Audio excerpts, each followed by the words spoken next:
오늘 성도님들과 함께 교제할 말씀은 고린도전서 4장의 충성된 일꾼에 관한 주제입니다. 4장 1절과 2절을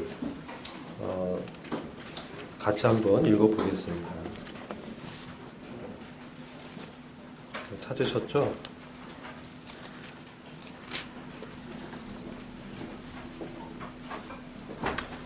찾으셨으면 시작하면 함께 읽겠습니다. 시작. 사람이 마땅히 우리를 그리스도의 일꾼이요 하나님의 비밀을 맡은 자로 여길지어다. 그리고 맡은 자들에게 구할 것은 충성이니라. 아멘. 몇 주 동안 고린도 전서에 대해서 성도님들과 함께 교제를 하고 있는데 3장과 4장은 그리스도의 일꾼에 관한 주제를 다루고 있습니다. 특별히 이제 3장은 그리스도의 심판대가 나타나긴 하지만 그것은 주님의 일에 대해서 하나님의 집인 이 교회를 어떤 재료로 섬기는가 그런 부분을 다루고 있습니다. 시간이 되면 3장을 좀 자세히 나누고 싶지만 오늘은 4장에 그리스도의 일꾼에 대해서 먼저 교제를 나누고자 합니다. 왜냐하면은 고린도 교회가 이 세상의 지혜가 교회에 들어오게 되면서 그 당시 고린도 지방에 이 헬라 철학, 그리스 철학이 번성했지 않습니까? 그래서 이를테면 소크라테스, 아리스토텔레스 이러한 현자들을 자신들의 스승으로 삼고 그들을 리더로 삼고 이제 당을 이루는 그런 학파들이 이제 많았었죠. 근데 교회 안에서는 그러한 당을 이루는 일은 주님의 몸을 나누는 것이기 때문에 사실 합당치 않은 것입니다. 근데 그런 일들이 이 교회에 특별히 이제 은사를 활용하는 형제들을 사람들이 이제 그 사람들을 리더로 세우고 당을 이루면서 나는 바울에게 속했다. 나는 게바에게 속했다. 나는 아볼로에게 속했다. 이렇게 주장하면서 사실상 자신들을 높이는 그러한 합당치 않은 일들이 있었던 것입니다. 그래서 사도 바울은 그런 상황에서 이 고린도 교회 성도들에게 우리가 다 하나님의 일꾼임을 천명하고 있는 것이죠. 이 그리스도의 일꾼이다라고 했을 때 여기서 우리가 볼 수 있는 것은 사람의 일꾼이 아니라는 것입니다. 바로 바울과 아볼로, 하나님의 일을 하는 사람들은 사람의 일꾼이 아닌 것입니다. 따라서 사람에 대해서 두려워하거나 사람의 어떤 인기에 부합해서 흔들리거나 그럴 필요가 없다는 것이죠. 그래서 바울은 심지어는 사람의 판단들에 대해서도 작은 일이라고 말씀하고 있습니다.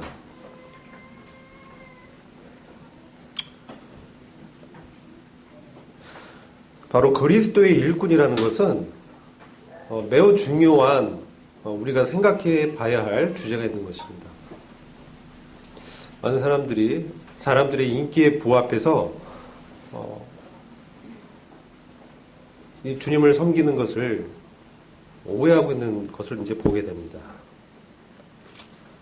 근데 우리는 바로 그리스도의 종이요 그분께 직접 일을 위임받은 일꾼이라는 사실이 매우 중요합니다. 누가 그 일꾼에게 일을 맡겼냐? 이 일을 맡겼다라는 것은 그 일을 맡긴 그 사람에 대해서 이 책임이 있는 것이죠. 그렇지 않습니까? 회사에서 사장님이 어떤 부장에게 일을 맡겼어요. 그러면 그 부장이 그 일을 이제 하잖아요. 그 부장은 누구에게 보고합니까? 사장에게 보고하는 거죠. 그럼 그리스도의 일꾼은 누구에게 보고하는 겁니까? 그리스도께, 주님께 보고하는 것입니다. 그러니까 그의 일의 책임에 대해서 주님께서 판단하시고 보고도 주님께 하는 것입니다. 그리고 바울과 아볼로는 자기들의 위치를 정확히 말씀하고 있죠. 자기들이 사역자지만 자기들은 일꾼임을 말씀하는 것이죠. 그들 또한 주님께 복을 해야 되고 주님께 판단을 받고 주님께서 주신 그 은사로 섬길 뿐 사람의 높임이나 칭찬이나 그런 것을 받는 것은 합당한 이 교회의 일이 아님을 이제 말씀하는 것이죠. 근데 우리 모두가 사실 그리스도의 일꾼입니다. 왜냐하면 주님께서 우리에게 모두에게 은사를 주셨기 때문에 특정한 어떤 소수의 은사 있는 사람들만 일꾼이 아니라 사실 모두가 그리스도의 일꾼인 것입니다. 이 사실이 중요한 것입니다. 제가 요즘 살이 좀 쪄서 넥타이 좀 풀었습니다. 이해해 주시고요. 자, 교회에서 우리 모두가 일꾼이고 우리가 하나님의 집을 같이 세워가는 것입니다. 그래서 고린도전서 3장에서는 하나님의 집인 이 성전, 교회를 세우는데 어떤 재료로 섬기느냐 조심해서 주의해 봐라 이런 말씀을 하면서 그것에 대해서 주님께서 그리스도의 심판대에서 판단하실 것을 말씀하잖아요.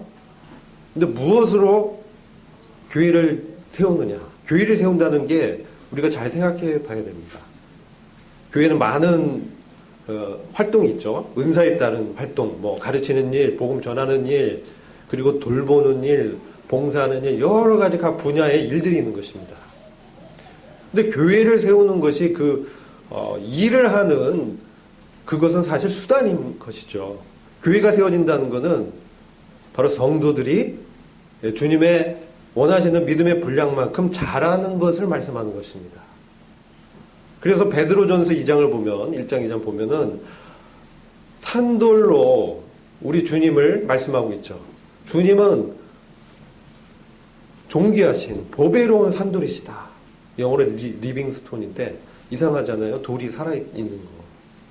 근데 너희들도 산돌처럼 여기고 주님과 붙어져서 이제 자라나는 것을 말씀하고 있어요. 이게 뭡니까? 그리스도 안에서 하나됨, 연합이잖아요. 그러니까 교회가 세워진다는 것은 보배로운 존귀한 이 기초석인 그리스도라는 반석 위에 우리 각자가 주님을 섬기면서 자라는 것입니다. 근데 무엇으로 이 교회를 세우고 우리가 자라느냐? 교회가 세워진다는 것은 자라는 거예요. 세워진다. 성도가 주님의 일을 감당하고 일꾼으로서 주님과 이 교통 가운데서 성령님의 하나됨 가운데서 함께 이제 연합해서 자라가는 것을 말씀하는 겁니다. 근데 어떤 재료로 자라가야 되느냐? 이게 고린도전서 3장에서 다루고 있었죠. 금, 은, 보석으로 할 거냐? 아니면 나무냐, 풀이냐, 짚으로 할 것이냐? 이게 매우 중요합니다. 왜죠? 나무나 풀이나 짚은 어떻습니까? 예? 불에 타는 거예요. 불에 타는 거고 또 어떻습니까? 땅에서 나오는 어떤 기운으로 그것이 자라는 거예요. 땅은 무엇을 상징합니까?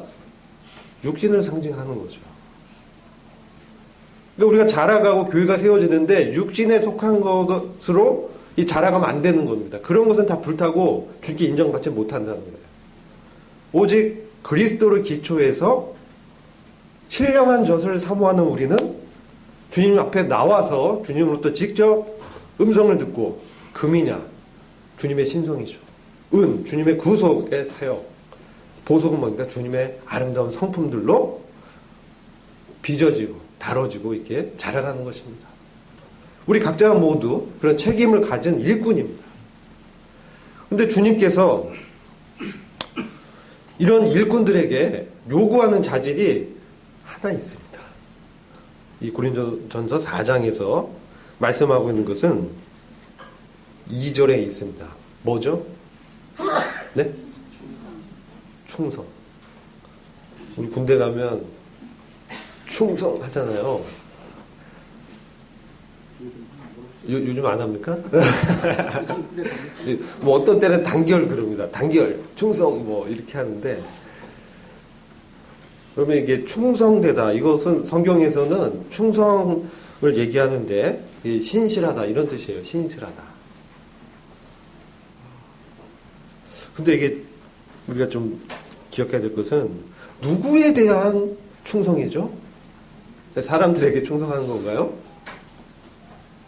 어떤 겁니까, 충성이? 그리스도께, 주님께 충성하는 거죠.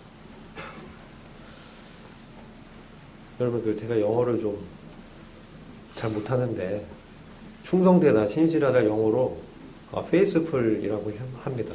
faithful. faith는 우리 잘 알죠? 믿음입니다. 근데 ful은 뭐냐? 가득 찬.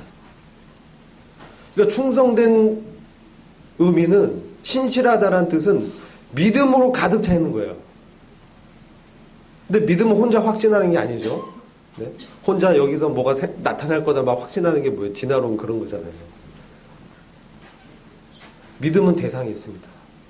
믿음은 관계적인 측면이 있는 것입니다. 왜 충성의 대상이 있잖아요. 믿음의 대상은 누굽니까?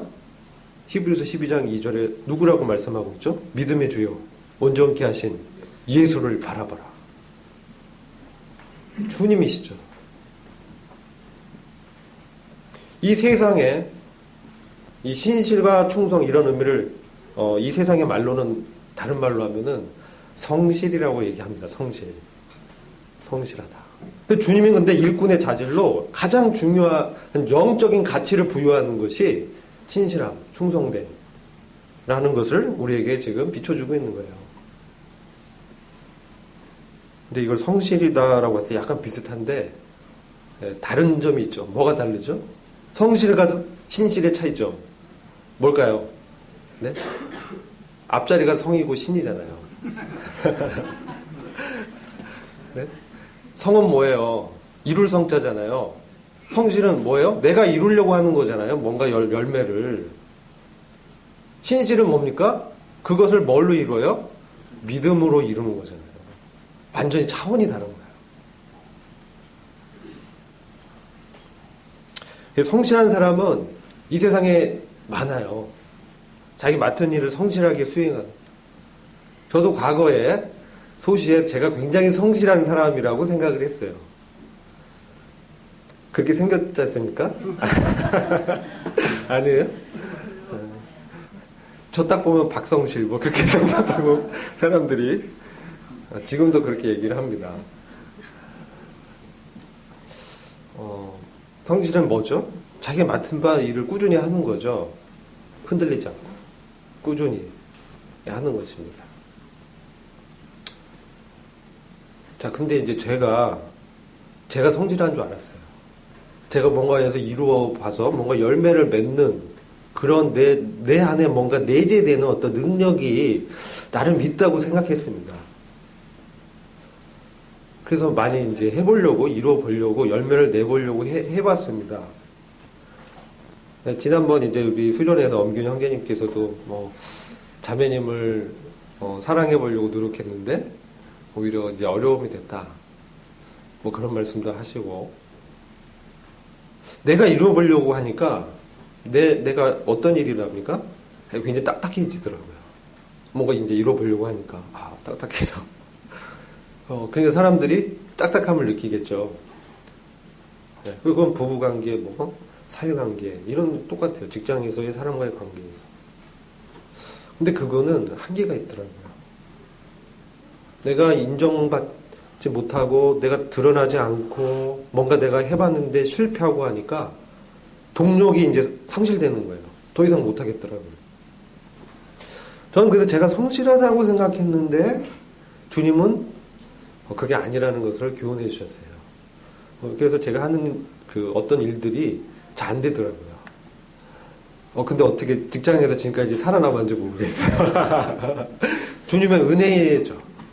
그리고 주님의 은혜를 이제 깨닫게 됐어요. 내가 성실해서 내가 지금까지 제가 이제 살아온 것이 아니라 주님의 은혜로 이렇게 일을 해왔구나. 그것을 주님이 교훈해 주셨어요. 신실은 뭡니까? 바로 그런 믿음. 그것을 말씀하는 거라고 저는 분별을 합니다. 우리는 천연적인 인간의 육신에서 것에서 나온 이게 중요해요. 성실한 것이 인간의 육신에서 나오는 거예요. 나의 내재된 천연적인 성품과 기질에서 그것을 하는 거예요. 그런데 성경은 분명하게 교회를 세우고 섬기는 것에 분명히 나무, 풀, 집은 재료가 아니라는 거예요. 여기서 헷갈리는 거죠. 나는 세상에서 성실하고 뭔가 일을 잘하는데 주님의 말씀은 그것은 재료가 되면 안 되는 거라는 거예요. 그거는 불타 없어지는 거예요. 왠지 아세요? 그거는 나를 드러내게 돼 있어요. 나의 재료로 근거해서 나오는 거기 때문에 나도 모르게 그거 하면서 내가 우쭐해지는 거예요. 그리고 대중성은 이제 인기를 이제 자기는 생각지 않는다고 하는데 묘하게 그런 성향으로 대중의 인기를 부합해서 이제 향하는 거예요. 고린도 교회에 그런 일들이 있었던 것을 우리가 보게 되는 거예요. 그래서 그 사람들은 은사 있는 사람들을 내세워서 그 밑에 사실 줄을 선 거예요. 그것은 교회를 세울 수 없는 것입니다. 그건 충성된 게 아닙니다. 성실한 거죠. 뭔가 일을 할 수 있지만 주님의 칭찬을 듣기는 어려울 것입니다. 왜? 주님은 그것이, 그 질이, 그 마음에 숨겨진 뜻이, 어둠에 숨겨져 있던 것이 무엇인지 그것을 드러내실 것입니다. 그래서 성경에서 보면은 주님이 오실 때까지는 판단하지 말라고 얘기하고 있어요. 왜? 그건 우리가 사실 보이는 영역이 아니기 때문에 몰라요. 다른 것들 막 드러나고 막 이런 어떤 일을 잘못 이런 거는 알 수가 있습니다. 그런 거는 판단할 수 있어요. 뭐 음해한 사람을 쫓아내라. 너희가 어떻게 육장에 가면은 형제들 간에 어떻게 소송을 하고 싸울 수가 있느냐. 이런 거 다 판단하잖아요. 근데 지금 주님을 섬기는 건 내재적인 동기는 주님이 판단하시는 것입니다. 그래서 주님이 오실 때까지는 판단하지 말아라. 이 영역에 있어서 그렇다는 거예요. 왜? 주님은 요한계시록 1장에 주님 어떤 분으로 말씀하고 있죠? 네? 두 눈이 뭐 같아요? 불꽃 같아. 불 앞에 서면 어떻게 됩니까? 주님의 눈이 불이 번쩍번쩍하고 불이 막 우리 심장, 폐보에 숨겨진 의도가 무엇인지를 주님은 아신다는 거예요. 이게 중요한 사실입니다. 사람은 속일 수 있어요. 근데 주님은 못 속여요. 주님은 그것을 판단하고 그것을 인정해 주신다는 겁니다. 그래서 그 그리스도 심판대에서 공욕의 시험을 할 때 그게 불타 없어진다는 말씀이 그런 의미예요. 아마 많이 깜짝 놀랄 겁니다. 헉! 아니 이런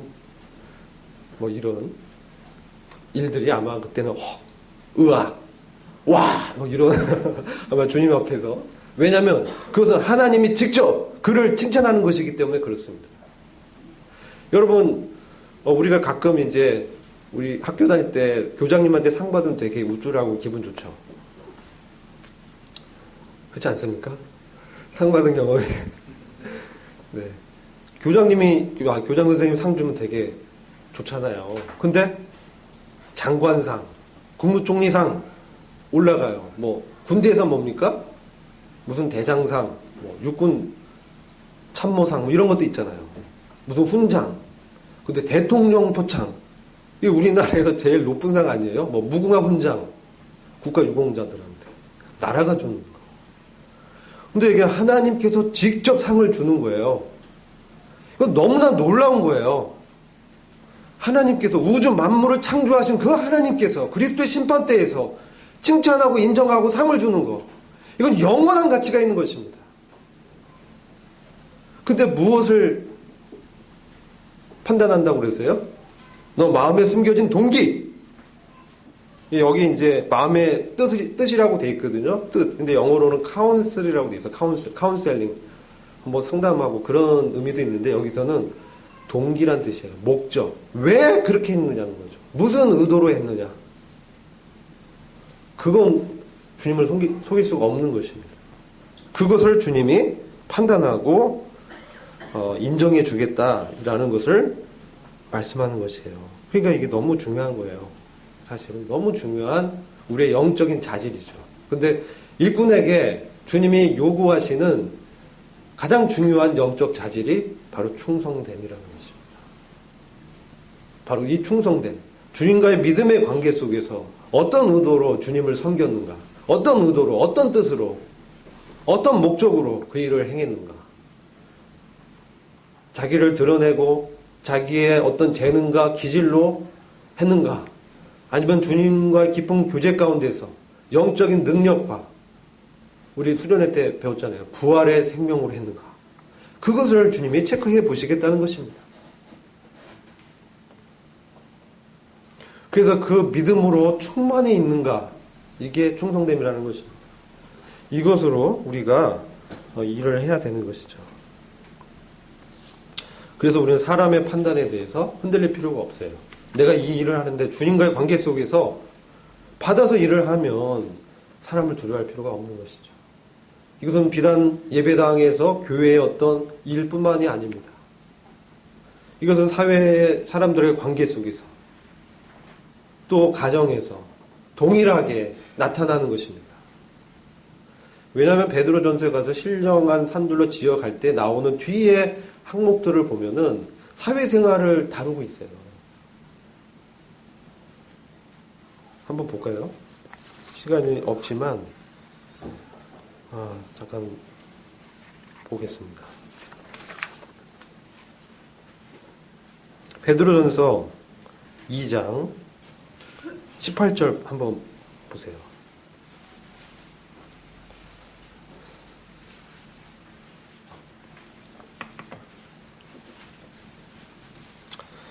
제가 읽을게요. 사환들아 범사에 두려움으로 주인들에게 순복하되 선하고 관용한 자들에게만 아니라 또한 까다로운 자들에게도 그리하라. 지금 베드로전서 2장 5절에는 너희도 산돌같이 신령한 집으로 세워지고 이렇게 말씀하고 있습니다. 그리고 베드로전서 2장 2절에는 순전하고 신령한 젖을 사모하라. 너희로 구원에 이르도록 자라게 하려 합니다.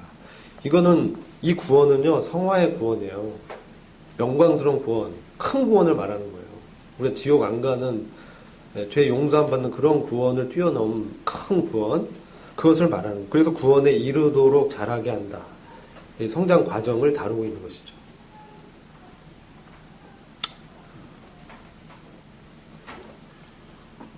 그리고 베드로전서 2장 6절에는 저를 믿는 자는 부끄러움을 당치 아니하리라. 고린도전서 3장에는 어떤 공력으로 교회를 섬기고 했는 거에 대해서 공력 그 심판을 받고 불탄다고 그랬잖아요. 그러면서 뭐예요? 너희가 구원을 얻되 부끄러운 가운데서 얻는 것과 같다 이렇게 됐지 않습니까? 근데 베드로전서 2장에 보면은 부끄러움을 당치 아니하리라. 2장 6절 저를 믿는 자는 이거는 구원 얻는 그 순간 믿는 그게 아니라 지속적인 주님과 관계 속에서 신실한 그 믿음의 관계를 말하는 거예요. 그렇게 됐을 때는 부끄러움을 당치 않는다는 거죠. 그리고 베드로전서 2장 18절에 보시면 이게 왜 사회관계까지 확장돼야 되냐. 까다로운 자들에게도 그리하라. 우리가 선하고 관용한 자들한테는 친절하게 대할 수 있어요. 근데 까다로운 자들한테는 그렇게 하기 어렵습니다. 막 트집 잡고 어렵게 하고 괴롭게 하는데 그걸 용납하고 막 웃으면서 포카페이스로 억지로 하는 것을 얘기하는 게 아니에요. 그 동기가 중요하잖아요. 마음에 어떤 뜻을 하느냐. 억지로 내가 참는다. 그게 이제 힘든다는 거죠. 어떤 사람은 그게 얼굴에 드러나요. 불편한 게. 본인은 이제 참는다고 생각하지만 얼굴에 드러나요. 이런 것들이 있는 거죠. 그리고 2장 19절에 애매히 고난을 또 받아요. 예수님 믿는다고 애매히 고난을 받아요. 2장 21절은 이를 위하여 너희가 부르심을 입었으니 2장 20절 한번 제가 읽어볼게요. 죄가 있어 매를 맞고 참으면 무슨 칭찬이 있겠느냐. 오직 선을 행함으로 고난을 받고 참으면 이는 하나님 앞에 아름다우니라. 지금 이게 어느 영역이에요? 예배당 안의 관계뿐만 아니라 사회생활의 전반적 관계를 놓고 우리는 신령한 산돌처럼 이렇게 지어져 가는 영적인 성장을 말씀하고 있는 거예요. 그게 하나의 사회의 영역에서 확장돼서 우리의 영적인 성장을 그리스도와의 관계 속에서 인간적인 관계도 풀어내는 것을 말씀하는 것입니다. 그래서 이 충성된 관계는 예배당에 와서만이 아니고 모든 영역에서 다 적용되는 일꾼의 자질인 거예요. 영적인 자질인 거예요. 영적 특징이라는 거예요. 이 사람이 웅변을 잘하거나 성경에 지식이 많아서 정말 지식이 뛰어나거나 지금 그걸 논하는 게 아니에요. 그가 얼마나 하나님과 관계 속에서 충성됐는가, 신실했는가, 그것을 지금 말씀하는 것입니다. 그걸 갖고 판단하겠다는 거예요. 두려운 말씀 아닙니까?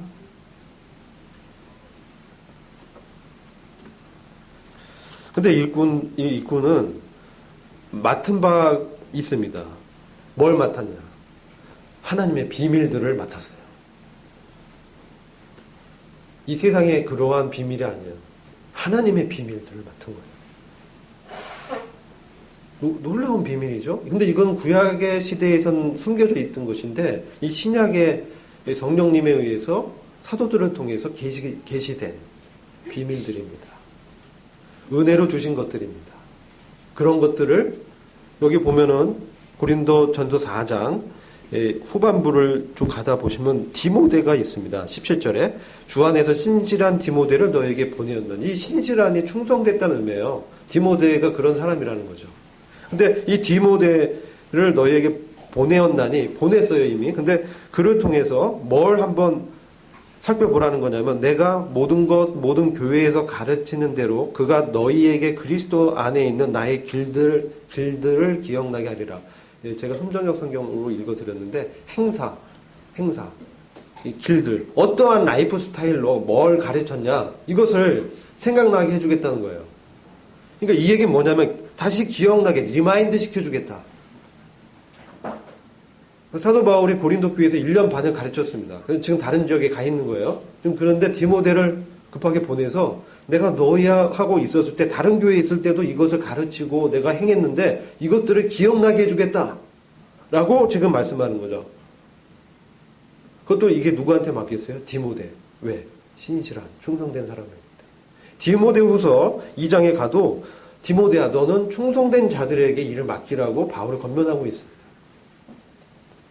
근데 이게 성실한 거와 다르다고 제가 말씀드렸죠. 이것을 벗어나야 돼요. 이거는 세상에서 성실하다라는 그게 아니구나. 이것을 먼저 이해를 하셔야 됩니다.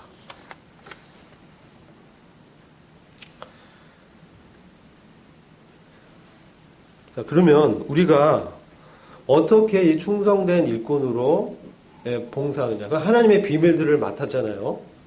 하나님의 비밀들을 이렇게 맡았다. 이해했다. 하나님이 어떤 분인지, 그리스도가 어떤 분인지, 그분이 마음에 품은 경륜과 하나님의 계획과 목적이 무엇인지를 계시를 통해서 알게 된 거예요. 그 사도가 계시를 받았고 그의 동역자들은 그 사도가 가르친 겁니다.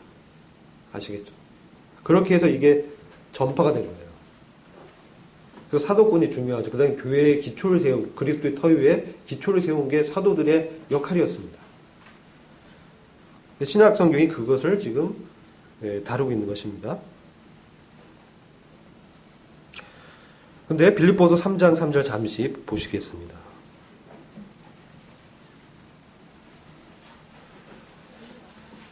그럼 그리스도의 일꾼은, 이 충성된 사람은 주님과의 관계 속에서 어떻게 봉사하는가? 그게 이제 나오죠. 빌립보서 3장 3절입니다. 하나님의 성령으로 봉사하며 그리스도 예수로 자랑하고 육체를 신뢰하지 아니하는 우리가 곧 할례당이라. 이게 성실한 거예요. 주님 안에서 충성됐다는 의미예요. 하나님의 성령으로 봉사하는 거예요. 고차원적이죠. 하나님의 가치가 나오잖아요. 우리가 그냥 봉사가 아니고 하나님의 성령으로 봉사한다고 말씀하고 있어요. 그 다음에 사람을 높이고 자랑하는 게 아니고 누굴 자랑해요? 그리스도 예수를 자랑한다고 말씀합니다. 그리고 나의 성실성을 신뢰하지 않는다는 거죠. 육체를 신뢰하지 아니한다. 내가 성실하는 것을 신뢰하지 않는 거예요. 주님을 신뢰하는 것이죠. 주님을 전적으로 의지하는 것입니다.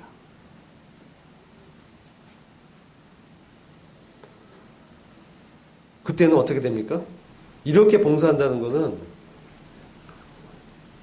교회 안에서의 봉사와 이 사회생활에서의 봉사가 사실 질이 같아야 되는데, 우리가, 저도 옛날에 많은 갈등과 혼란 속에 있었어요.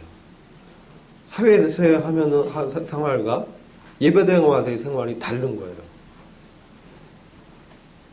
왜? 그 봉사는 성령으로 봉사한 게 아닌 거죠. 외식하는 거예요, 그거는.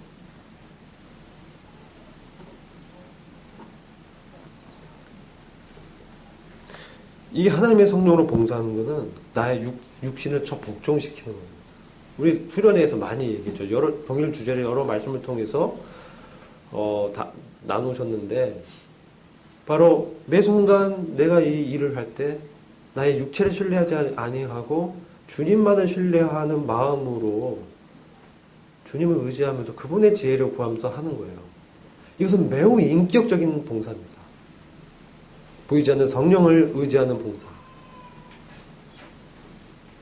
주님과의 관계 속에서 힘을 얻습니다. 이런 사람 뭡니까? 불평하지 않아요. 짜증이 안 나요. 기질이 나타나지 않아. 화를 안 내요. 온유와 겸손의 영으로 봉사하는 거예요. 누굴 강제하지 않습니다. 자발적으로 일어난 주님의 능력으로 봉사하기 때문에, 너무나 물 흐르듯 내 배에서 생수의 강이 흐르는 그 힘으로 하는 것입니다. 이것을 지금 말하는 거예요. 이게 충성된 충성됨에서 나타나는 봉사의 성격이에요.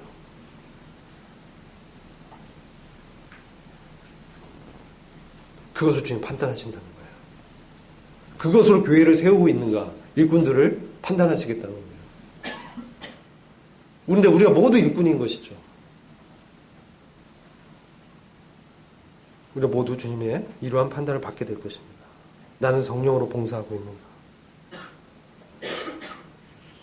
아니면 내 육체를 신뢰해서 사람을 높이고 내가 우쭐대면서 대중성에 부합해서 드러내려고 하는 것인가?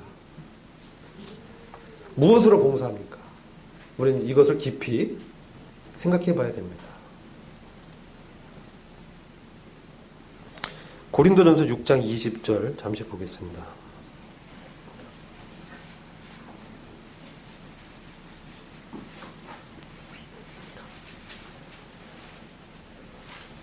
값으로 산 것이 되었으니 그런즉 너희 몸으로 하나님께 영광을 돌리라. 너무나 우리 잘 아는 말씀입니다. 우리 때로 봉사를 할 때 너희 몸으로 하나님께 영광을 돌리라는 하나의 어떤 선언과 함께 봉사를 합니다. 근데요, 이 번역이 온전한 번역이 아니에요. 단어 하나가 빠져 있어요. 번역하면서. 고린도전서 6장 20절을 흠정역으로 빠지지 않는 단어를 보완해서 제가 번역한 것을 읽어보겠습니다. 이는 주께서 값을 치르고 너희를 사셨습니다. 그런즉 하나님의 것인 너희 몸과 너희 영으로 하나님께 영광을 돌리라.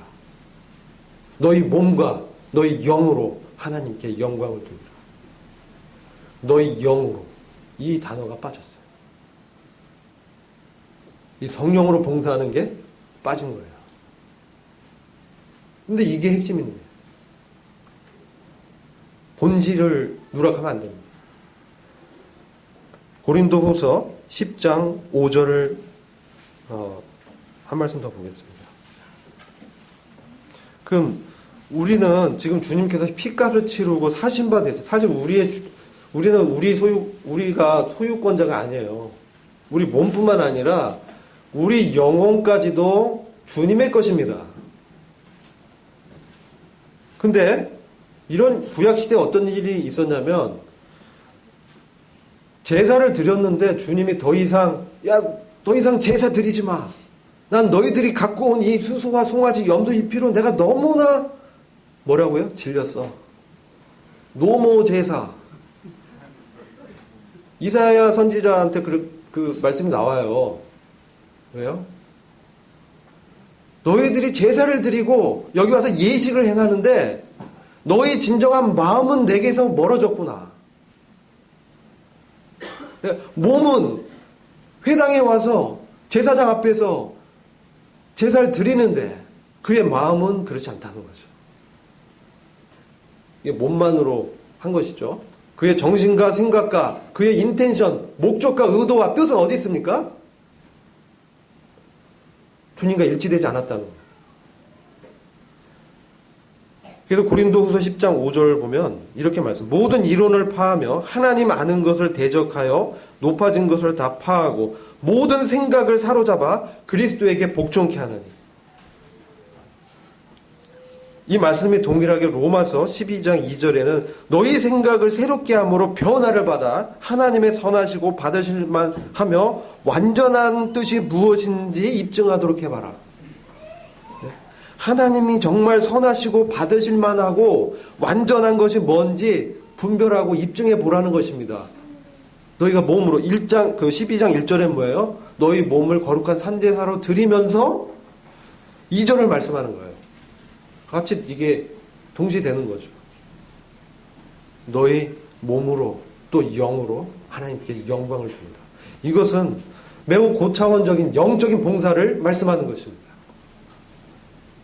이 봉사는 짜증이 나거나 화가 나거나 기질적인 봉사가 아니고 정말 내 마음에 순수한 주님에 대한 사랑과 주님과의 깊은 관계 속에서 너무 기뻐서 주님과의 만족함 가운데서 섬기는 것을 말하는 거예요.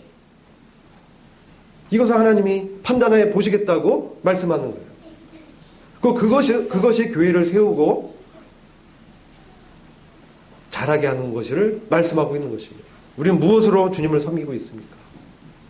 내 육신의 기질, 내 몸으로만 영광을 돌리려고 하는 것인지 아니면 거룩한 성령님의 통제와 그분의 지배 아래에서 그분께 전적으로 엎드러져서 예배하는 마음으로 순수한 동기와 사랑의 마음으로 하는데 어떻게 판단하고 불쾌하고 짜증이 날 수 있겠습니까? 그렇지 않겠죠. 제가 직장에서 이전 직장에서 사장님이 주말마다 일을 주시는 거예요. 금요일 저녁에 이번 주말에는 이런 일을 하세요. 그리고 토요일 날 되면 이메일로 딱 주말에 과제가 옵니다. 주말에 말씀도 준비하고 성경 공부도 준비해야 되고 예배도 준비해야 되는데 일을 해야 돼요. 짜증나지 않겠습니까? 4, 5년을 그렇게 한번 해보십시오. 사람이 녹초가 됩니다. 근데 막 너무 힘든 거예요. 근데 내가 막 인내하고 참고 막 해보려고 했어요. 제가 박성질이잖아요. 근데 성과가 잘 안 나는 거예요. 주말에 일해도 이상하잖아요. 주말에도 일을 하는데 성과가 잘 안 나요. 제가 깨달았어요. 내 육신의 어떤 이 능력과 지혜와 성실로 이걸 주님이 그 과제를 주신 거죠. 무엇으로 섬겨야 되는지.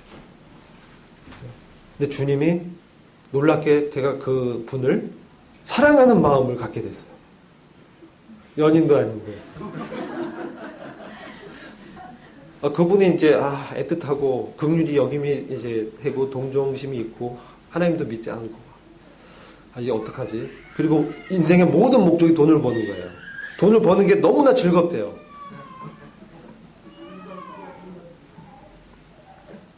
그래서 주님이 그런 마음을 주니까 어떻게 됩니까? 네?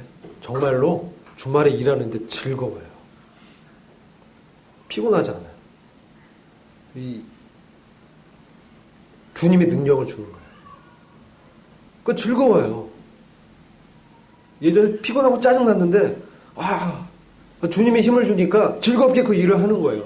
주말에 일을 하는데 너무나 자연스러워. 그걸 경험하게 되는 거예요.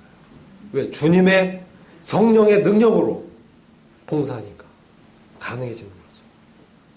그 전에 뭐야? 너무 짜증나고 너무 힘들었어. 난 다른 주님의 일을 준비해야 되는데, 성경 공부 준비해야 되는데, 새벽 3시, 4시까지 해야 되는데, 이걸 어떡하지? 예? 주일날 끝나고 나가도 저녁 6시부터 12시까지 또 일을 하는 거예요. 주님 저를 다루셨어요. 너의 힘으로 일을 하는 게 아니다. 세상의 일도 마찬가지입니다. 우리는 일주일에 몇 번 교회 오지만 대부분의 경우를 세상에서 보내요. 하나님의 성령의 능력으로 봉사하는 거, 육체를 신뢰하지 않게 하셨어요. 제 육체의 어떤 것으로 아무것도 못한다는 걸 알았습니다. 성과가 안 나거든요. 주님의 능력으로 할 때 비슷하더라고요. 누가 너를 구별하였느냐? 지금 고린도전서 4장에서 그걸 말하는 거죠. 고린도전서 4장 6절 보면 막 육체를 신뢰해서 봉사하는 사람은 뭐냐면 서로 대적하고 교만하면서 서로 다투는 거예요. 교회 안에 이런 일들이 고린도 꽤 있었다는 거죠. 누가 너를 구별해서 세웠느냐? 그렇지 않다는 거죠. 우리의 왕은 주님이십니다. 우리 주님께 받은 바 은사대로 섬기는 일반입니다. 일반. 아볼로와 바울은 일반이다. 제너럴하다. 내가 그들에게 은사를 줘서 하게 했을 뿐 높임 받을 자는 바로 그리스도 주님이시다. 그 말씀하는 거예요. 그러면서 고린도전서 4장 8절에 너가 있는 것 중에 받지 아니한 것이 무엇이냐? 내가 받았은즉 어찌하여 받지 아니한 것 같이 자랑하냐? 자기의 육신의 것을 의지해서 하는 것은 자랑하게 돼 있어요. 근데 철저하게 내가 못하고 나의 능력으로 하지 않고 주님이 주신 능력으로 한다라는 게 인정이 되고 인식이 되고 주님 앞에 엎드리게 되고 굴복하게 되고 그분의 은혜 앞에서 그분의 저항할 수 없는 은혜라고 합니다. 도저히 저항할 수 없어요. 이것을 받아들여야만 봉사를 할 수 있는 거예요. 그렇게 됐을 때 불평할 수가 없어요. 그런 사람은 어떡합니까? 주님, 저는 무익한 종입니다. 주님이 주신 것으로 섬길 뿐입니다. 아멘. 주님만 영광을 받으십시오. 주님만 높임을 받으십시오. 근데 이 고린도 교회 성도도 어땠습니까? 왕노릇했다 하는 거예요. 근데 바울은 뭐라고 얘기해요? 나는 지금 고난 중에 헐벗고 매맞고 만물에 찢기야 죽음에 처한 상태처럼 이렇게 살고 있는데 너희들은 왕노릇하고 있니? 그러면 되겠니? 아비의 심정으로 내가 너희들한테 말하는 것이다. 그러면서 너희는 가능한 나를 본받아라. 자신을 본받아라고 말하고 있어요. 근데 바울을 본받으려면 어떻게 돼요? 네? 헐벗고 매맞고 정처가 없고 잠잘 곳도 없고. 이 말은 뭐냐면 우리가 에베소서 2장에서 하늘에 앉혀진 자로 주님이 우리를 높이셨습니다. 우리의 진정한 위치는 하늘에 그리스도와 함께 보좌에 앉혀진 놀라운 하나님의 아들의 위치와 신분을 이미 얻었습니다. 그런데 이 땅에서 뭡니까? 그것을 믿음으로 여기면서 나는 이 땅에서 헐벗고 매맞고 정처 없이 주님의 복음 때문에 주님의 믿음 때문에 고난 가운데 그 고난에 동참할 것을 고린도 성도들에게 제안하는 것입니다. 나를 본받아라. 이런 삶을 제안합니다. 나는 아비의 심정으로 너희한테 제안한다. 아버지가 자식에게 가장 좋은 것을 주잖아요. 사람 그렇지 않습니까? 나쁜 독약 같은 거 줍니까? 힘들어봐 한번 죽어봐. 아니잖아요. 가장 좋은 거 주는 거야 자기 자식한테.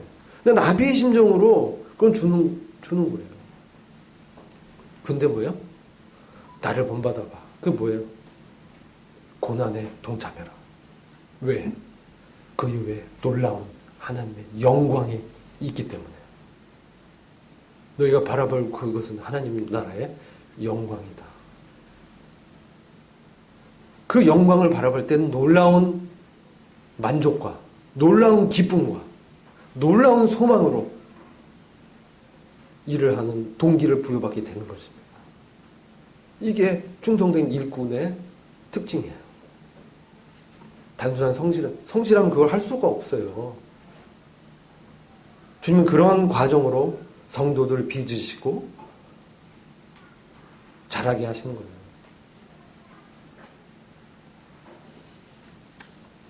우리는 활기찬 능력과 성령의 능력과 부활의 생명으로 봉사하고 있습니까? 무엇으로 봉사하고 있는가? 이게 매우 중요합니다. 9절에 보시면요. 내가 생각건대 하나님이 사도인 우리를 죽이기로 작정한 자같이 미말에 두셨으며 우리는 세계 곧 천사와 사람에게 구경거리가 되었노라. 와, 이 바울과 그 동역자들은요, 지금 구경거리가 됐다. 이게 뭐냐면 스펙터클이라고 합니다. 이게 뭐냐면 로마 시대의 원형 경기장에, 네? 옛날에 그리스도인들 거기 사자밥으로 많이 죽게 했잖아요. 네? 이 미말에 죽이기로 작정한 자처럼 이 원형 경기장 같은데 우리를 세워뒀다. 막 이런 지금 마음으로 얘기하는 거예요. 근데 나를 본받으라. 아비의 심정으로 너에게 권한다. 여러분, 저는 이 말씀 굉장히 저의 마음에 깊이 있게 다가왔어요. 그러면서 구경거리가 누구한테 됐냐면 사람에게 됐을 뿐만 아니라 천사들에게도 됐다는 거예요. 이건 뭡니까? 보이지 않는 영적인 존재들, 하늘의 정사와 권세들 앞에 그들이 노출돼서 지금 고난 가운데 정처없이 매맞고 헐벗으며 주님의 그 남겨진 고난에 동참하고 있는 것이죠. 바로 이 시간까지 지금 고린도교회 성도들은 배부르고 마시고 즐겁고 야 우리가 군림하자 막 이러고 있는 건데 이 시간까지 우리는 줄이고 배고프고 목마르고 이런 상황에 있다. 그러면서 12절에 너무 놀라운 말씀하는데 또 수고하여 친히 손으로 일을 하며 후욕을 당한 즉 뒤에서 누가 막 욕을 했는데 뭐예요? 축복을 하는 거예요. 와, 뒤에서 누가 뒷담화 하는데 너를 축복한다 이러는 거예요. 이해가 되십니까? 그리고 핍박을 막 해요. 어렵게 하고 야 너 그 뭐 하는 거야? 뭐 이렇게 핍박 이게 뭐야? 뭐 하는데 어떻게 해요? 참아요. 이건 그냥 자기의 성실함으로 참는 게 아니에요. 그리스도와 함께 십자가에서 죽었음을 믿음을 여기면서 부활의 능력으로 견디는 거예요. 그 생명이 역사하는 거예요. 비방했어. 그 정도밖에 안 돼. 판단은 다 됐어. 근데 뭐예요? 오히려 권면해. 좋은 말로. 친절하게. 세상의 더러운 것과 만물의 찢기같이 되었도다. 근데 이런 나를 본받으라. 이상하지 않습니까? 아비의 마음으로 권한다. 에베소서 3장 10절을 잠시 보겠습니다.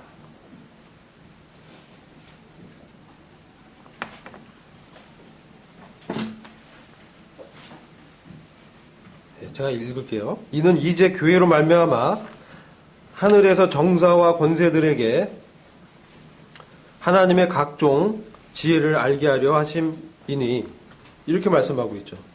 교회로 말미암아 하늘에서 정사와 권세들, 이거 천사들입니다.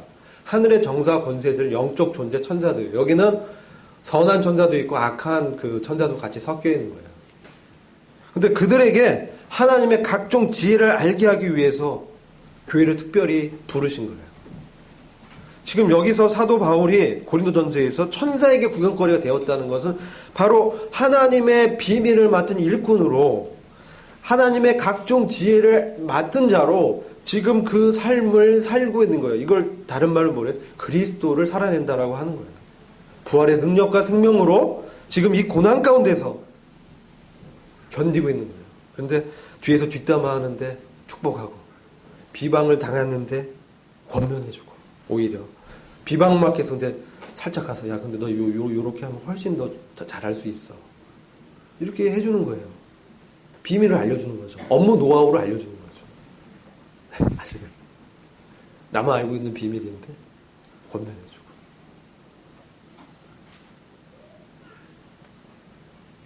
핍박 막 하는데 견디고. 그게 나의 지금 삶인데 나를 본받으라. 그렇게 얘기를 하고 있는 거예요. 에베소서 3장 13절로 가서 보겠습니다. 그러므로 너희에게 구하노니 너희를 위한 나의 여러 환난에 대하여 낙심치 말라. 이는 너희의 영광이니라. 환난이 영광이다. 아이러니하지 않습니까? 어떻게 환난이 영광이죠? 환난은 환난이지. 어려움이지. 고난이지. 핍박이지. 왜 영광입니까? 왜 그렇죠? 이런 가운데서 하나님의 충성된 일꾼으로 주님이 부여하는 그 놀라운 성령의 능력으로 육신을 의지하지 않고 주님만 의지하면서 예수 그리스도를 자랑하는 거죠. 이 상태에서 어떻게 예수 그리스도를 자랑할 수 있습니까? 근데 바울은 자랑했어요. 빌립보 그 감옥에서 착고에 매인 채 엄청 맞았는데 바울과 실라가 밤중에 주님을 찬양했어요. 주님을 높였어요. 오 주님 영광 받으옵소서. 엄청 맞았는데. 그러니까 어떤 일이 났어요? 감옥이 흔들렸어요. 죄의 노예가 되어 있던 그 사람들이 해방되는 것을 영적으로 보여주죠. 다 착고가 풀리고 감옥 문이 열렸어. 간수가 깨워보니까 다 도망한 것 같아. 큰일 났구나. 자살하려고 그랬어요. 스탑. 여기 있다 우리가. 어떻게 하면 구원을 받을 수 있습니까? 그가 자연스럽게 이렇게 나오잖아요. 어떻게 하면 당신이 가진 그 놀라운 영적인 복을 받을 수 있겠습니까? 그것을 묻는 것입니다.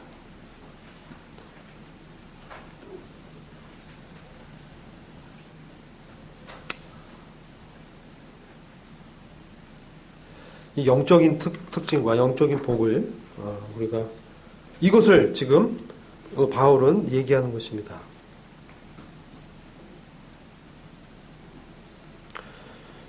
이런 것이 어떻게 가능합니까? 나의 약함을 자랑하는 거죠.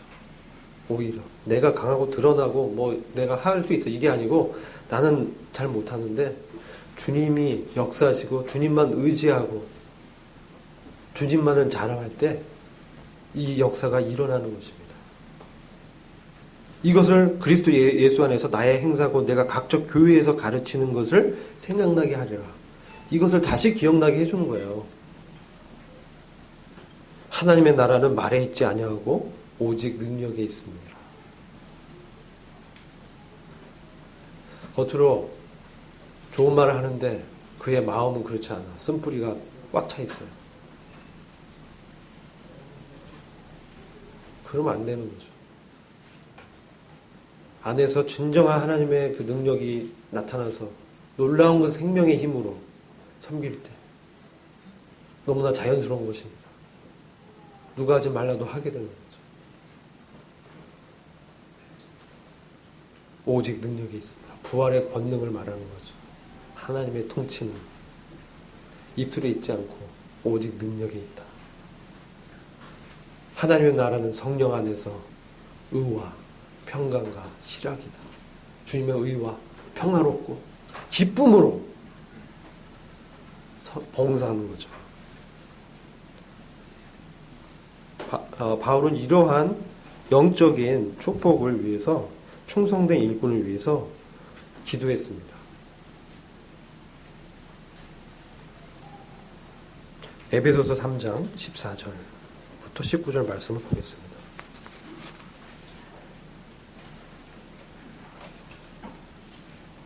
(14절부터 19절) 이러함으로 내가 하늘과 땅에 있는 각 족속에게 이름을 주신 아버지 앞에 무릎을 꿇고 비노니 그 영광의 풍성을 따라 그의 성령으로 말미암아 너희 속사람을 능력으로 강건하게 하옵시며 믿음으로 말미암아 그리스도께서 너희 마음에 계시게 하옵시고 너희가 사랑 가운데서 뿌리가 박히고 터가 굳어져서 능히 모든 성도와 함께 지식에 넘치는 그리스도의 사랑을 알아 그 넓이와 길이와 높이와 깊이가 어떠함을 깨달아 하나님의 모든 충만하신 것으로 너희에게 충만하게 하시기를 구하노라.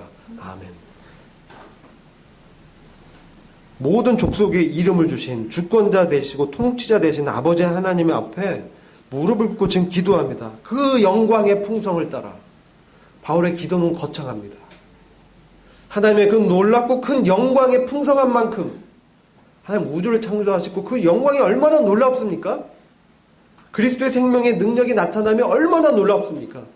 죽음을 이기고 사망의 권세를 무력화시키는 그런 것이죠. 그러니까 후욕을 당한 즉 같이 되받아치는 게 아니죠. 후욕을 당한 즉 오히려 그를 축복하는 거죠. 그 능력으로 할 수 있는 것입니다.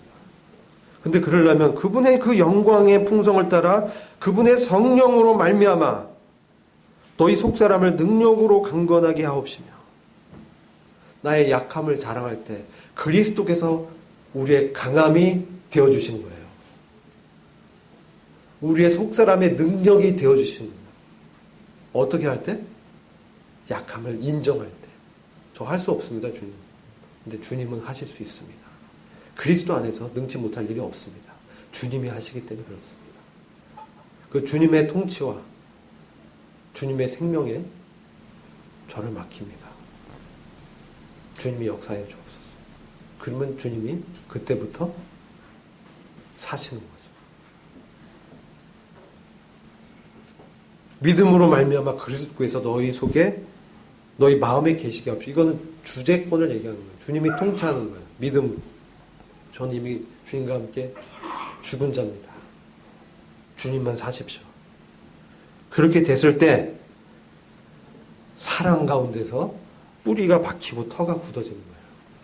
그렇게 됐을 때 드디어 사랑 안에서, 하나님의 본성인 사랑 안에서 뿌리가 박히고 터가 굳어졌어요.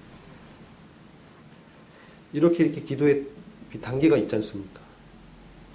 주님의 아버지 앞에, 주권 앞에 무릎을 꿇고 그분의 영광의 풍성을 알고, 그 다음에 내 성령을 말미암아 속사람을 능력으로 강건케 해주고, 그 다음 믿음으로 주님의 주재권이 내 마음에 역사하니까 이제 주님의 그 깊이가 어떤지, 주님에 의존하는 게 더 깊어지고, 주님께 굴복하는 게 더 깊어지고, 주님과 하나됨이 더 깊어지고, 더 내 마음 안에 주님과 교통하면서 내 마음 안에 주님과의 관계가 계속적으로 이어지니까, 내 마음 안에 주님의 말씀이 매일 역사하고 살아서 넘쳐나니까 이제 사랑 가운데서 행하게 되고 봉사하게 되고 뿌리가 박히고 터가 굳어져서 이제 능히 그게 넘쳐나서 능히 모든 성도와 함께 지식에 넘치는 그리스도의 사랑을 이제 알아서 그 넓이가 우주 같고 그 길이가 영원하며 그 높이가 하늘에 미치고 그 깊이가 죽음의 끝까지 들어가신 그 어떠함을 깨달아서 하나님의 모든 충만한 것으로 너희에게 충만하게 하시기를 구하노라. 아멘. 이게 바울의 충성된 일꾼을 위한 기도입니다. 우리가 이런 기도를 바울과 같이 동일한 마음으로 이제 기도하면서 우리가 지금의 모습은 연약할 수 있지만 이렇게 주님이 역사하는 것입니다. 주님의 능력으로, 성령으로 봉사, 예수님을 자랑하고 육체를 신뢰하지 않는 이가 참 할례당이라. 오늘 침례식 하잖아요. 참 할례당이라. 이거 구별된 거거든요. 내가 주님과 죽고 부활했다. 난 주님께 속한 참 할례당이다. 난 주님만을 전적으로 신뢰하고 내 육체를 이제 신뢰하지 않겠다. 난 장사되는 것이다. 이게 물에 잠길 때의 그 의미지 않습니까? 그리고 살아나서 성령으로 이제 봉사하는 거죠. 영광의 풍성함을 따라 믿음으로 주님이 내 안에서 교통하고 지시하는 대로 나를 드리면서 서로 사랑 안에서 자라나고 믿음의 그 분량의 주님의 충만한 분량까지 함께 자라기를 간절히 기도합니다. 기도하고 마칩니다. 주님 감사합니다. 주님께서 오늘 또 주님의 충성된 일꾼에 대해서 이 말씀을 통해서 알려주시고 저희들이 인도해 주신 것 감사합니다. 주님께 참으로 감사를 드렸고 예수 그리스도의 이름으로 기도했습니다.